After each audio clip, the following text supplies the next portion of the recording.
নমস্কার, 7 hour news নেটওয়ার্কে আপনাদের স্বাগত। 7 আওয়ার নিউজের পর্দায় আপনাদের সঙ্গে রয়েছি আমি আদ্রিতা।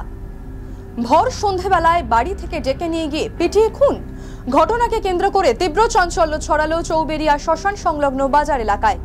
সূত্রে খবর, গতকাল সন্ধ্যাবেলা ওই এলাকার বাসিন্দা আমির হোসেন মণ্ডলকে রক্তাক্ত অবস্থায় রাস্তার ধারে পড়ে থাকতে দেখে এগিয়ে যান স্থানীয়রা।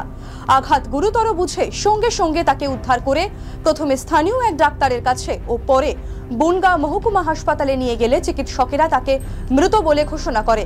বাড়িতে খবর যেতেই কান্নায় ভেঙে পড়েছে পরিবারের সদস্যরা। পুরনো বিবাদের জেরে খুন হয়েছে এমনই অভিযোগ করলেন পঞ্চায়েত প্রধান।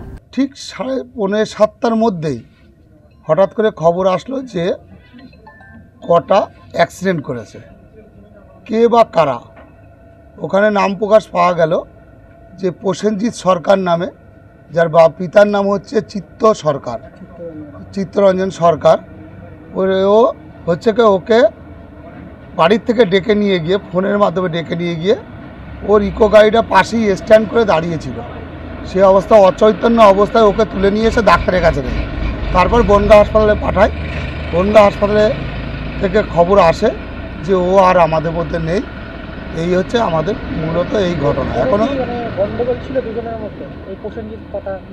পূর্ব পরিকল্পিত কোনো শত্রুবশতই এটা ডেকে নিয়ে গেছে আমাদের ধারণা।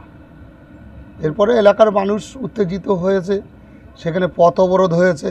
এলাকার মানুষ চাইছে অবিলম্বে আসামিকে অ্যারেস্ট করা হোক। মারলো যে কি দিয়ে, এটা মাথা, আমরা রক্তাক্ত অবস্থায় দেখেছি। তাকে মাথায় আঘাত আছে এটাখানে দেখেছি, আর পায়ে আঘাত আছে এটা দেখতে পেরেছি। পেশায় গাড়ি চালক হোসেন মণ্ডলের কোনো শত্রু ছিল না, কি বলছেন পরিবারের সদস্যরা, শুনবো। গাড়ি ভাড়া গেছে, ভাড়ার টাকা চাইতে গেছে। আমি তো কিছু বলতে পারবো না দাদা, আপনি এখন কি চাইছেন? কি আমি চাই সাজা হোক, সাজা না ফাঁসি হোক, তাকে পরিষ্কার কথা, ফাঁসি। কোনো দোষীদের গ্রেপ্তারের দাবিতে রাতেই রাস্তা অবরোধ করে স্থানীয় বাসিন্দারা। খবর পেয়ে ঘটনাস্থলে পুলিশ পৌঁছলে কিছুক্ষণের মধ্যে বিক্ষোভ উঠে যায়। ঘটনার তদন্তে নেমে প্রসেনজিৎ সরকার সহ দুজনকে আটক করেছে পুলিশ। কি কারণে খুন তা জানতে শুরু হয়েছে তদন্ত। শান্তনু বিশ্বাস, 7 আওয়ার নিউজ নেটওয়ার্ক, চৌবেরিয়া।